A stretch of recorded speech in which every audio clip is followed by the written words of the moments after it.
Hey Rise fans, welcome to Season 1, Episode 8 of Rise Petition.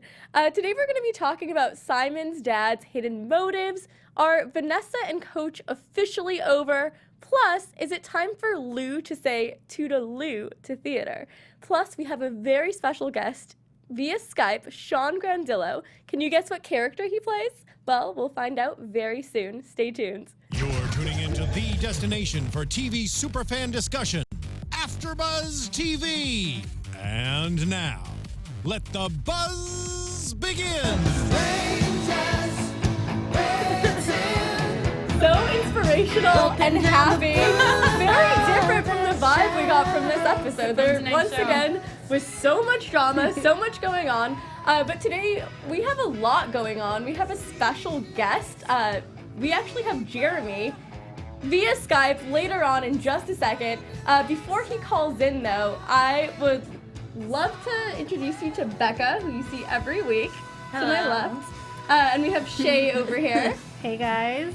And then Taylor. Hello, hello. And then Justin, all the way up there. Pugs Not Drugs. Full house. Pugs Not Drugs. Pugs Not Drugs. And Full house I'm today. your host, Mina Wahab. And we're actually going to get right into it this episode.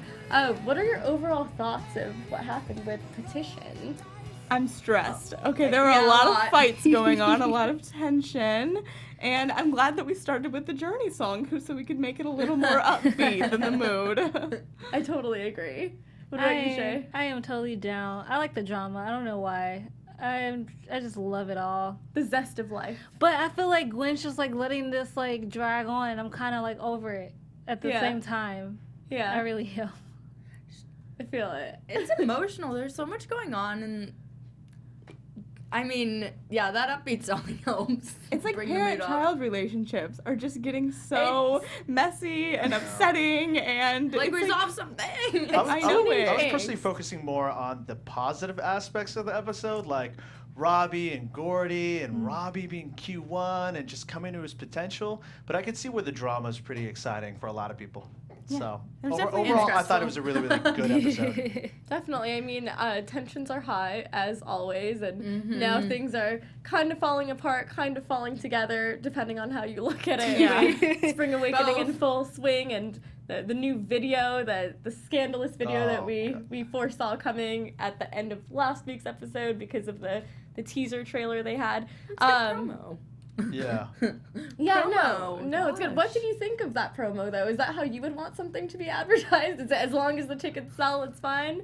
I mean, not for high school, but maybe Yeah. for like a regular production. I wonder of if the that's show. gonna come back at all, because I feel like they dropped that storyline sort of fast, and they introduced Lexi, the crying girl, and then Yeah. just kind of let her go. So I'm wondering if that'll like come back and play a bigger part later, or it was kind of just like a sort of random one-off, if that makes sense. I loved it. I'm just like, if this is my high school, I'm like, oh, that's this. Okay, I'm down now. I'd be I need to see impressed. more. Right, I was impressed by it. I'm like, for her to even be on high school age and to come up with this amount in like 2 minutes was amazing. Yeah, she's got some digital design Yeah. skills there. It was a pretty nice I promo. thought the trailer was actually really, really well done. And for those who would probably think, oh, it's too risque, but think about the play's like subject matter of what the play's actually about, right? You have like S&M, you have masturbation, you have all this stuff, and I felt like it was kind of a good segue. But then again, I think a lot of the high school kids are probably going to be okay with it, and because they're kind of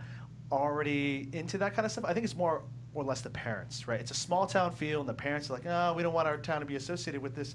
But I thought overall wasn't that bad. Yeah, no, we loved it. And I would love to know what Sean Grandillo thinks. We actually have him on the line right now. Sean is the actor who plays Jeremy. We love you so much. We actually What were up, what just up? listening to your cover of Ed Sheeran on YouTube, and I have to say, Okay. you have a beautiful voice.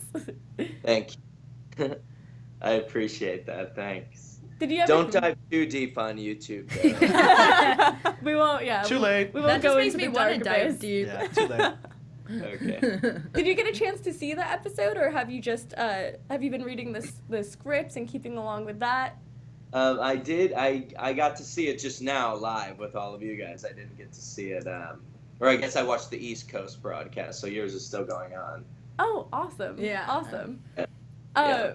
what was it like working on this entire production? It was very, I mean, it was obviously a lot of fun. Like all sort of jobs as an actor are incredibly fun because it's so hard to get to do it that I'm thrilled anytime I do get to. But especially with like the perspective of having done Spring Awakening for real on Broadway a couple years before, that was an interesting sort of chance to revisit that material in like a wholly different context. So that brought an additional level of, wow, this is very cool. Who did you play on Broadway? I played Otto, and the production I was in was, my production, was in partnership with Deaf West Theater Company, which is a Los Angeles-based company that uses deaf actors, and they've sort of really created this way of doing musicals that are simultaneously spoken and sung in English and also signed in American Sign Language by deaf or hard of hearing actors. And it was an amazing production. And that was my first sort of professional acting job. So Spring Awakening is very close to my heart. So when I saw this, when I first got the audition for this show, the pilot sort of hinted at that Spring Awakening would be involved. So I was excited. What themes in Spring Awakening resonate the most with you? Like, what do you think is so valuable about the play? Because we see a lot of these themes being explored on the show, but we haven't really seen the actual Spring Awakening play from start to finish. So what do you get out of it? Well, that is an interesting point, and it's been cool to see some of those themes examined in the different way that the show is doing each week, with the numbers that sort of coincide with the emotional journey of whichever character we're focusing on. Some of the themes that touched me the most working on it, both originally and through Rise, are obviously the coming of age and what that means depending on sort of where you are, what your society is like, what your family unit is like. That's obviously, I mean, we're all into that stuff because I believe even as we get older, we still feel like we're figuring things out. So that, of course. And then also just like the idea of physical and emotional intimacy and shame that is carried with that, and why we learn that there should be shame, and sort of the difference between, I don't know, what we yearn for biologically and the things that we're taught, nature versus nurture, essentially, without getting too sort of philosophy about it. That's so cool. That's so cool that you got to explore that on both ends, both doing it on the play, but then also a very unique setting for the play that you were a part of. Not a typical experience at all. So what was it like transitioning from that format of live theater to something that was televised? Yeah, I mean, the experience of doing any of the Spring Awakening stuff that we did, as far as when we were filming it, was obviously completely different. I mean, the process of mounting a musical and filming a television show couldn't be more different. So those are the obvious things. But I think getting to see it again, and through the lens, no pun intended, of Rise, was, I don't know, it was a little bit challenging because things were done out of order, and then the show, Spring Awakening, the show within the show, certainly comes second, I think, to making sure that the television show operates and turns forward the way that it needs to. I was certainly glad that I knew the music, because that allowed me to have a lot less work to do as far as the prep. One cool thing is, for the most part, when you're doing television, you don't have a whole lot of time to rehearse. Obviously, we had much more rehearsal than I have had for any other television work, because we had to learn some staged numbers, which you will see more and more of, I believe, as we get into the last couple of episodes, and learning the music to go into the studio and record it, which I love that we got to do too, because it's cool to listen to that stuff each week. Very cool. I do want to talk to you about your character a bit, about Jeremy, because I don't feel like we know enough about him other than the fact that we know that he's gay. He is very adorable, and like he seems very innocent and sweet, but we really don't know his story, and we haven't really gotten to dive into that. Are we going to see more of Jeremy, and learn more about his personality and what makes him tick? I think we're gonna see a little bit more. I happen to agree with you guys that we haven't seen enough. I definitely want to drive that point home. One thing, he is. I don't know if I would say he's gay that way right now. It's never explicitly stated, and just in talking with Jason Katims, our creator, he is certainly comfortable with expressing attraction to another male on a level that Simon is not at all. And we get the sense that he is more experienced, I think, romantically or otherwise than Simon is. But I'm not sure I would call him gay, only because we don't hear that explicitly. And with Jeremy and Michael have a bit of a friendship in background moments. So there's a lot of questions about what exactly he will identify as, and that's not sort of chastising you. I just think there's mystery there. No, thank you so much for pointing that out. We're going to see a bit more of him, but hopefully he will prove to be valuable to the rest of the show, and hopefully the show will go on and we will see more and more. That's me trying not to spoil The show has to go on. It has to. Well, I have to say, your kiss between you and Simon is my favorite of all time, and I really hope it gets nominated for Best Kiss because it was like so amazing. I really loved getting to do that scene. It was one of my first bigger days as the season went on, even, and just Ted and I have such a great friendship outside of the show and on set, but we hadn't gotten to do too much acting face to face until that moment, and it was a relief, honestly, with all of the tense sort of glances that they made sure we got and things like that. It was finally we got to say it and sort of get there, I think, just for the characters as well. So us as actors, we really loved it, and I'm glad that it came across so well. I like that scene too. One of the best. Well, this is not your only show you have out right now as well. You also have Youth and Consequences on YouTube Red. And I felt so bad for your character, I have to say, that last episode. I'm just like, dang it. And I know why she was doing it, but I'm also like, dude, I want you to fight for her at the same time. I don't know how I feel right now. I appreciate you watching that. I'm hoping I get to do some more of that, too. It was really cool.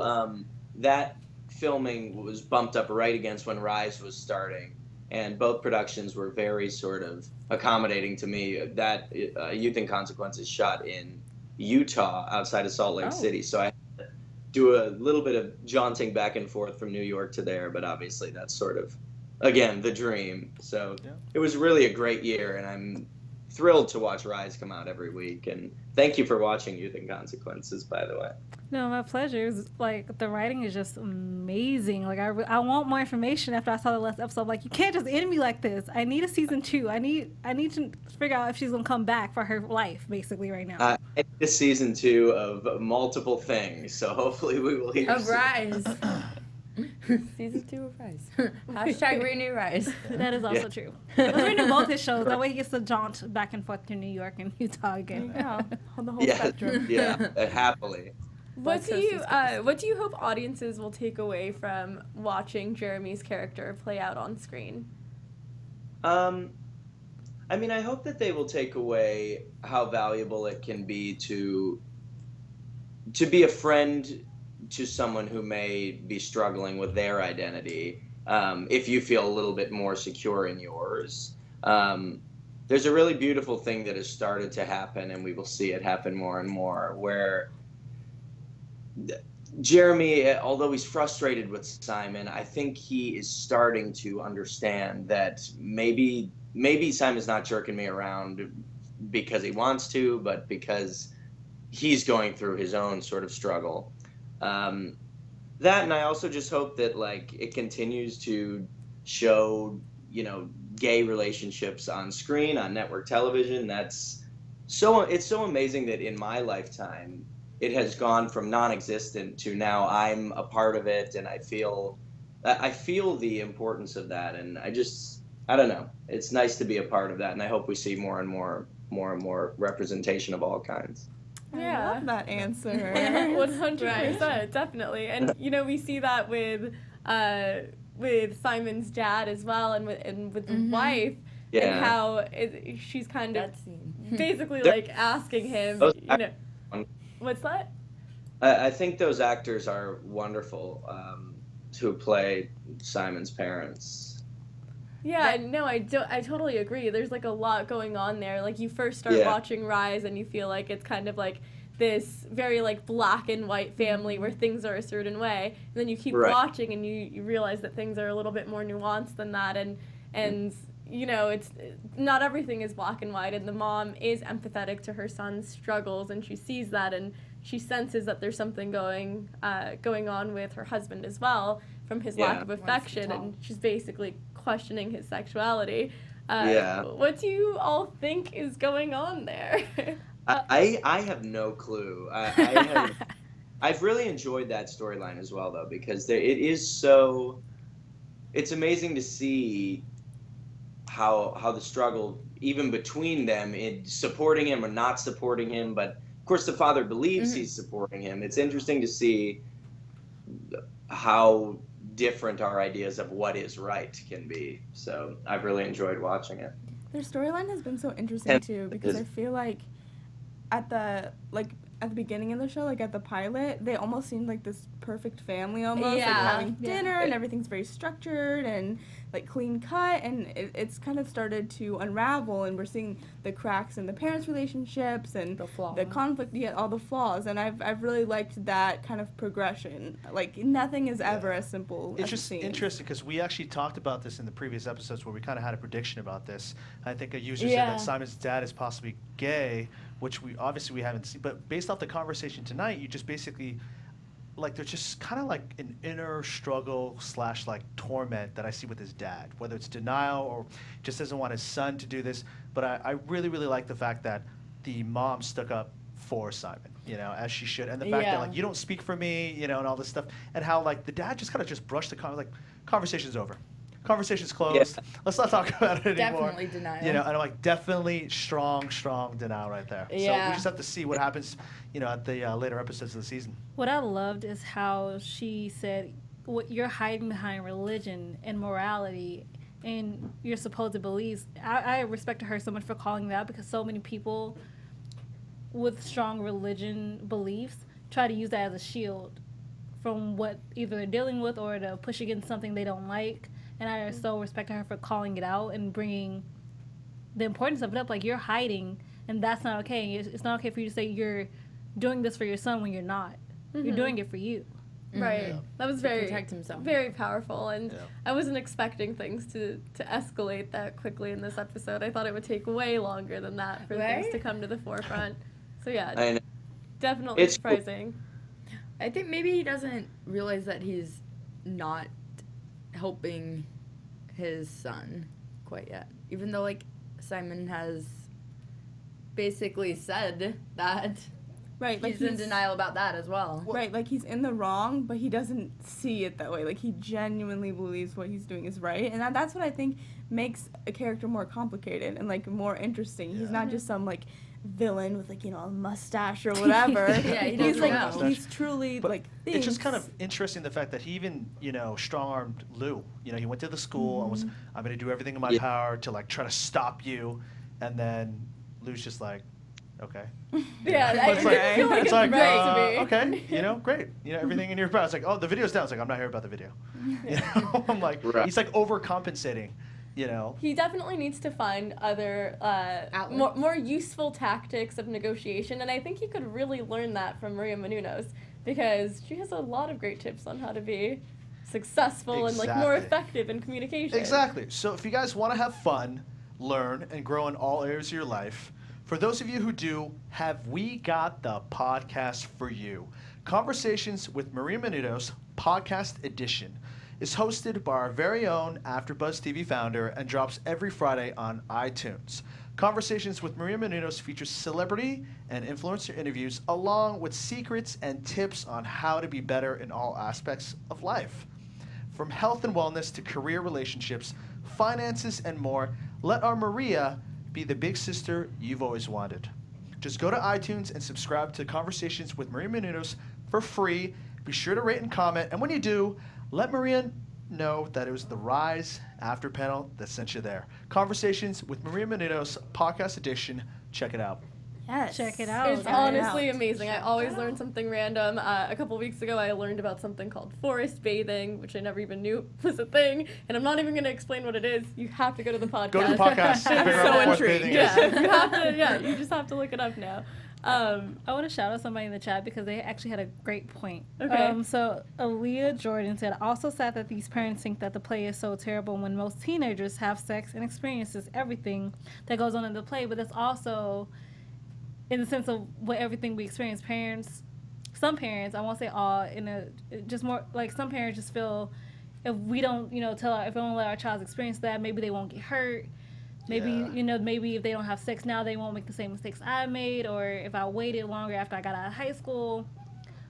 But some parents do really think this way, and they believe that by showing it to them, like, it changes their whole child's world. Like, oh, now their eyes are wide open. They can't be innocent anymore. Their virgin eyes. Their virgin eyes are, like, showing the light. I don't know. Like, I don't really But I think a lot of the parents, forever traumatized after that. A lot of the parents forget that they were once kids. So they kind of like go through the same thing, but when you become a parent, you're kind of like, oh, I got to protect my kid from like everything. But even though you were kind of doing the same stuff they were doing. I think that's why, because they know what it was like to be a teenager. They know what's going through their minds and how their hormones are raging. And that gives them even more reason to be like, we mustn't let this happen to our youngsters.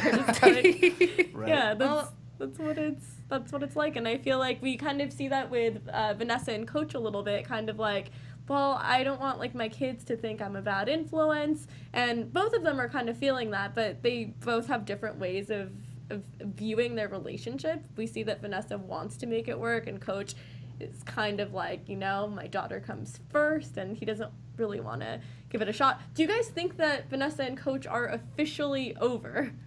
No.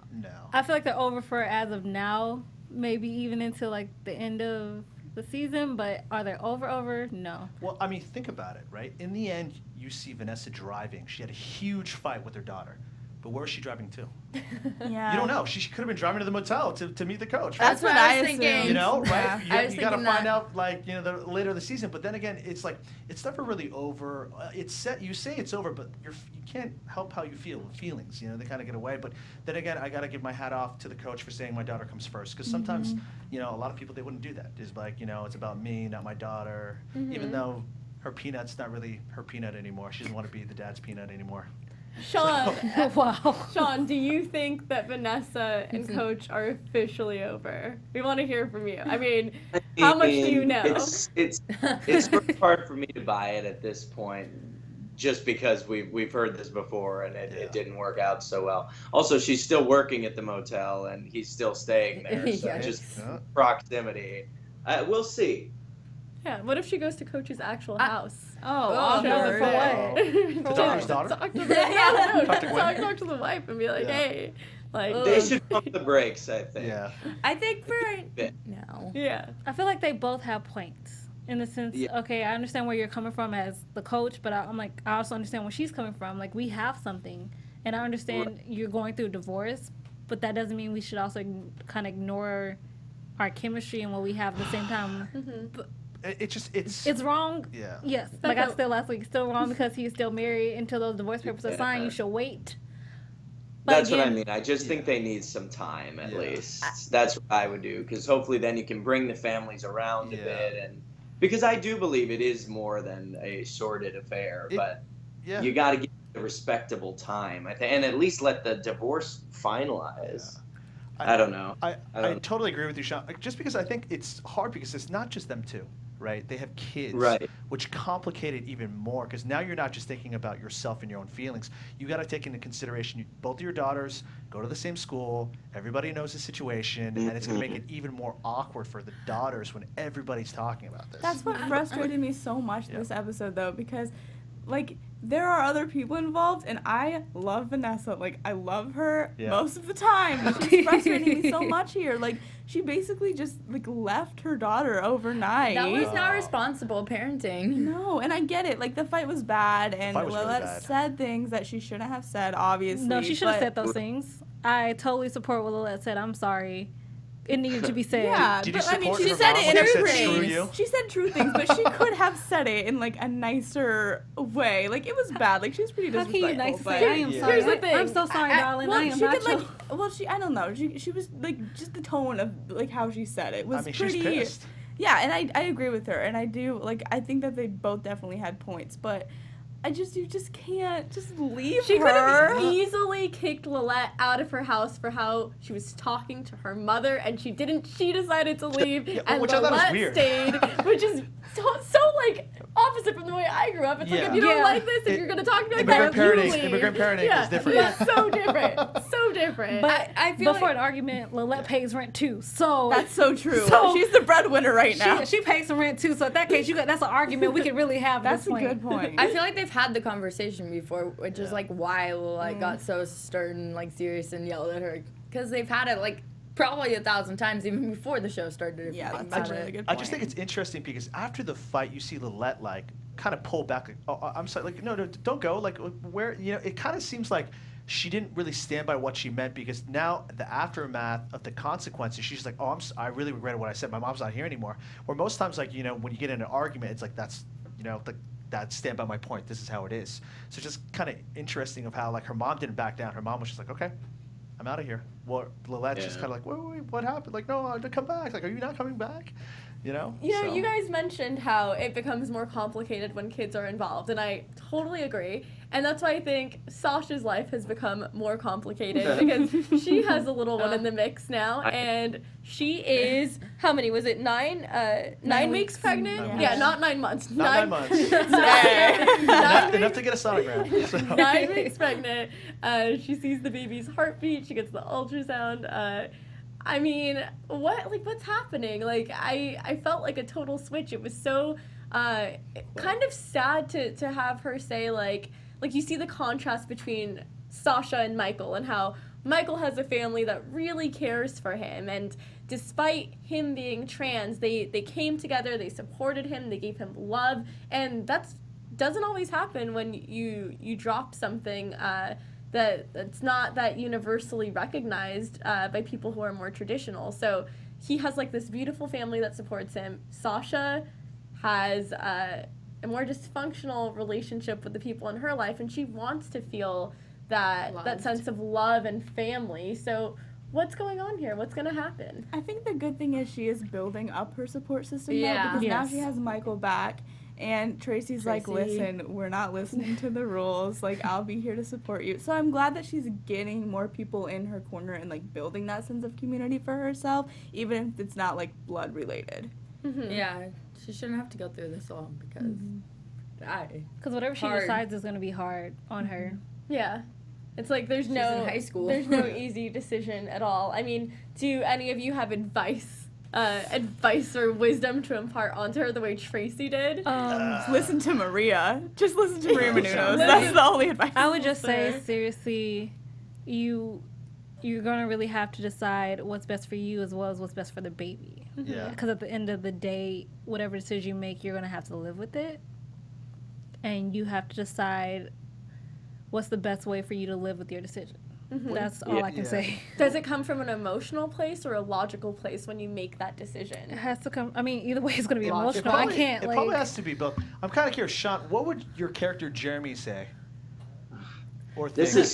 This is such a tough one. I mean, Yeah. it has to be her choice at the end of the day, and that becomes especially complicated because she is a teenager, and Yeah. you know, whether it's logic or emotion, it is not fully formed logic center or emotional center in your brain. So it's, I think I would say let's make a list of pros and cons, and as far as your understanding goes, and let's do some research into the reality of this, just to try to provide as clear a picture as possible. It's like what Michael was doing, you know, when he said, you're an artist, you're this actor. He was trying to, I think, sort of illuminate the other side of things, because Sasha was clearly feeling baby fever, as one does, mama hormones. So I don't know. I wish her luck. It is, Honestly, yeah. can't imagine. I love Sasha's character. It's sweet that she has Michael there for her, like kind of like The she does kind of friendship. have like this foundation or like a solid rock to rely on, and that's sweet. And you know, I thought that was happening for Gwen and Gordy for a minute there. It felt like they were there for each other during their time of need, but now there's some distance between them, and that's Gwen's decision because she just kind of started removing herself. Emotions are high. Yeah. How should have Gordy reacted in that situation? Because he kind of just stood there and let her go in a sense and didn't fight for her to stay or like reassure her, but he respected her decision at the same time. It's just kind of weird because I feel like he was still on his high, right? He got put in the game, third string quarterback, you know, game winner, and then imagine like going on this high and immediately having someone tell you that and you're on this low, you're like, okay, yeah, it's cool. Yeah, you know, whatever time you need. And, you know, I don't think he had time to register exactly what was going on because he was still so pumped from the adrenaline, winning the game, they're going to playoffs, you know. Yeah, but he came down quick. Yeah, well, I mean, that was like, that was like, you know, that was a nosedive. Yeah. Right? That's drama right there. That's some real, like, up and down fluctuations of mood. I wanted him to roller coaster. say, hey, I'm not going to hang out with the guys. I'm going to hang out with you. Like, because if she calms him, I feel like maybe he can be the one that calms her in a sense. At the same time, maybe it'll just, like, be cohesive. Mm-hmm. So I kind of wanted that moment for me watching was for him to say, okay, I'm going to forgo going with the team. I'm going to go out with you because you look like you need it. Like, she's, like, in tears almost. You can kind of tell, even if he's coming real down, real low, real quick. You can still notice her facial expressions happening right now. Yeah, and I totally feel like he empathizes with her, but what I think is he doesn't like to overstep his boundaries, and the reason for that is because he's always, like, I don't want to say the ugly duckling, but, you know, like, the odd man out all the time on the sidelines. He's like that in football usually, with the exception for tonight. He's like that with his family. He's always kind of the odd man out. So he doesn't want to feel like he is getting in the way. His immediate reaction is, I want to cause as least resistance as possible, and I just want to kind of, like, be hidden and invisible. I don't want to, like, make anyone upset. Like, he just stays, he steers clear of that, and I think it's hard for him. Like, we've never really seen him initiate. She's always the one initiating. So he's going to need to learn how if he wants something, he really needs to fight for it. I'm scared of drama. I sort of, like, I agree with that, but I also, like, I liked his reaction just because I thought that he was very respectful, and he didn't, like, get angry or, like, retaliate or, like, why are you doing, you know, no, he didn't make it about himself. He was just like, okay, like, I see, like, maybe you need some space, maybe you need some time. He seemed very concerned. Yeah, and her words were, I think we need to slow down, and the fact that he respected that is, like, nice. Great. Like, you definitely should respect that if you're even, like, having any kind of relationship with someone. Maybe text if you're concerned later. I don't know. Yeah, I mean, and we also see her relationship with her dad kind of like everyone's relationships with their parents. Is there anyone who has a good relationship with their parents? High school, nobody does. One person. Robbie and his mom. Robbie That is the only amazing profession. That's going to be gone soon. Don't stop. Sorry. Spoiler alert. Can we talk about Robby and Gordy's relationship and how it kind of like blossomed? Yeah, I mean it was a very small moment, but it was definitely meaningful, and it foreshadowed the game. Like, exactly. It was replicated in the game. That's kind of how they won. So that was surprising, right? I liked that. That was really cool, and I will admit I never saw that part in the script. I don't know if I read this entire closely, but it was nice to see. I just think it's always cool in TV shows in general when those moments come when these characters that you hadn't even really considered being on each other's journeys come together, and you realize, I don't know, just how meaningful the people even that are at the outer ring of your life can end up being. You know, you never know. So I always like those moments. Yeah, because we kind of talked about, we're like, oh, I hope they put Gordy in. But the fact that he didn't, like, take Robby's place, they just supported each other and helped each other improve. Right. That was so cool. great. Yeah. Cool. Bromance. Very cool. It was definitely sweet, and their personalities are so different. They couldn't even be more different. But what's going on with the parents' petition? Does that carry a lot of weight? Because everyone made the biggest deal about the parents' petition. So if you get a bunch of signatures, like, Is it a done deal? Like, I was so surprised at how much weight it seemed to carry. You guys should have started this weeks ago. Like, we're like 9 days away. It's so awful. We're gonna stop this, play right now. I feel like a petition is like, it basically shows you the amount of people who are interested, right? It's just like, okay, we have 100 signatures. That means 100 people want to, stop this. But I feel like the fact that now every turn is like, we're gonna take this to the PTA. We're gonna take this to the school board. We're gonna take this everywhere. It's like, we're gonna take this to the president. It's like.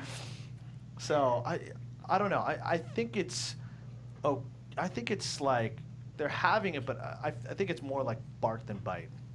I think it's interesting because the Nancy president of PTA said that we bring our kids to the show. So here's my thought for you: the post has been up for maybe a week or two now, and you didn't think you wanted to look up what Spring Awakening was about before this petition, before the video. Trailer dropped. Because no one cares. Everyone has a job and they're working, and their kids are in school. Like, what you do on the weekends? You don't Google things on the weekends? So my question to you is, if someone made a different trailer of the show, do you think there would still be a petition? Yes. Like a Disney version? They should have like a trailer. Disney version. They should have trailer number 1 and trailer number 2. Trailer PG-13. Because that's what happens. Trailer G. Trailer G. Right? Yeah. So would there still be a petition, or there's just gonna be a petition? I personally would rather have the risque one, so I know what I'm getting myself into, rather than like the watered down trailer. So you don't bring your 2-year-old. Bring Good your point. children. Oh my God. I thought this was a Little Mermaid. But it's good because it's working, right? If the whole thing is to get people to go, it's like, dude, It's if you look at the getting ticket, people you're getting butts in the seats. So, And I made my my theater budget for the next year, so I think I'm good. Okay. I sold out. I want to talk very briefly about Macius, because even though he wasn't in this that much, his scene is important because he is going to reconnect with his mother, and we all know how we keep losing students from Scranton, like one by one, week by week. I don't know. Is it time to say goodbye? No. Gail is gonna fight for Macius. Oh my gosh, like, that made me so sad. No, she's gonna fight for Macius. Like, at that point, I feel like she's like, do you see him?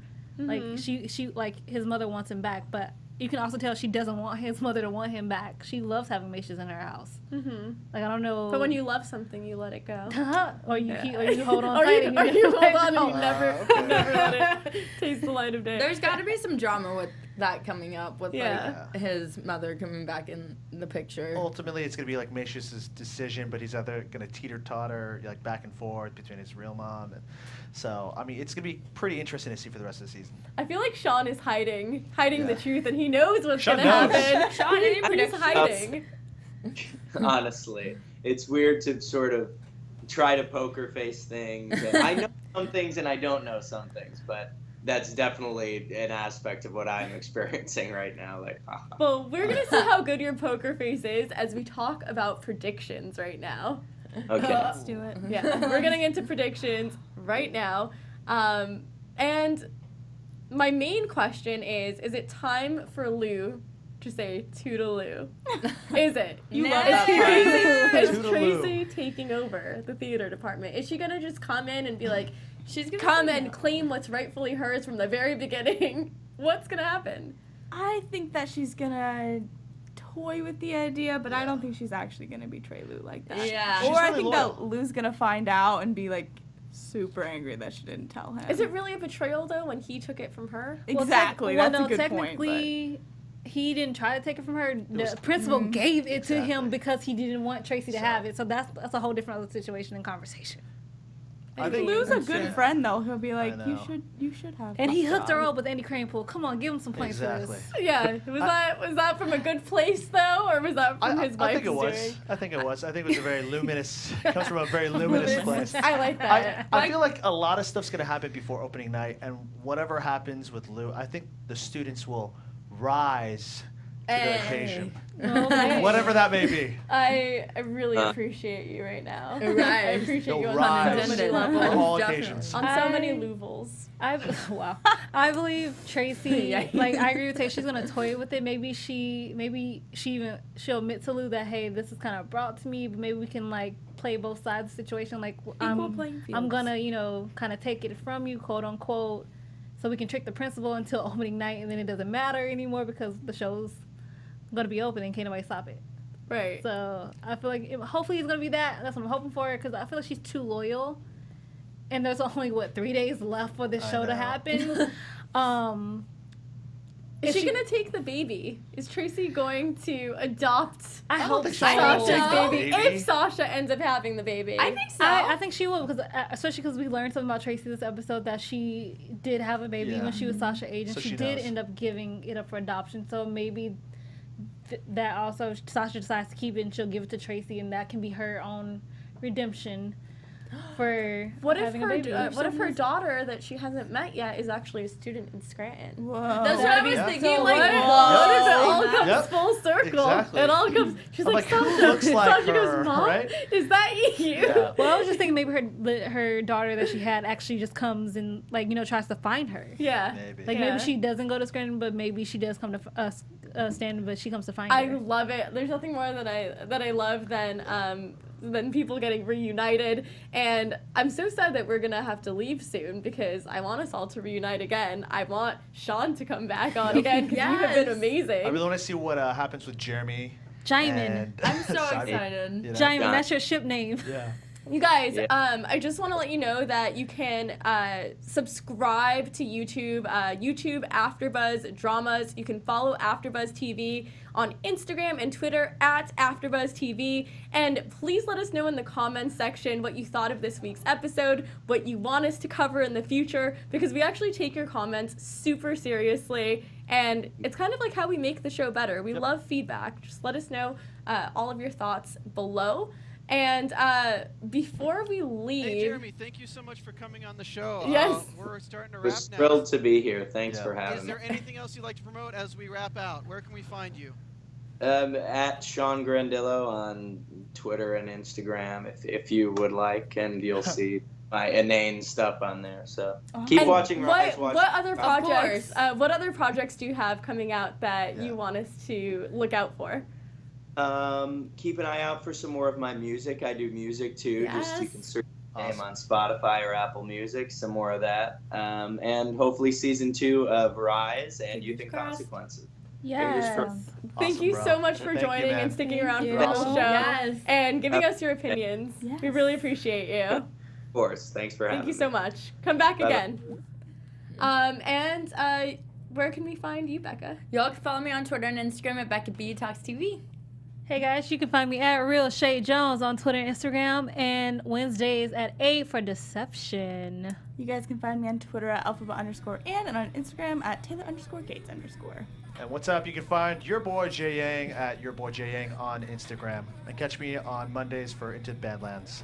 Hey guys, you can find me on Instagram at Mina Makes Magic, and make sure to tune into next week's episode and after show, and join us for the live chat. We're here every Tuesday at 9 p.m. and you can just tune in live and send us your comments, concerns, questions, everything on the spot and get immediate feedback. All right, see you guys.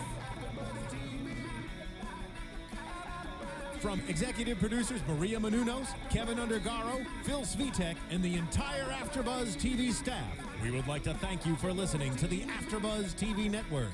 To watch or listen to other after shows and post comments or questions, be sure to visit AfterBuzzTV.com. I'm Sir Richard Wentworth, and this has been a presentation of AfterBuzz TV. Buzz. See you later. The views expressed herein are those of the hosts only and do not necessarily reflect the views of AfterBuzz TV or its owners or principals.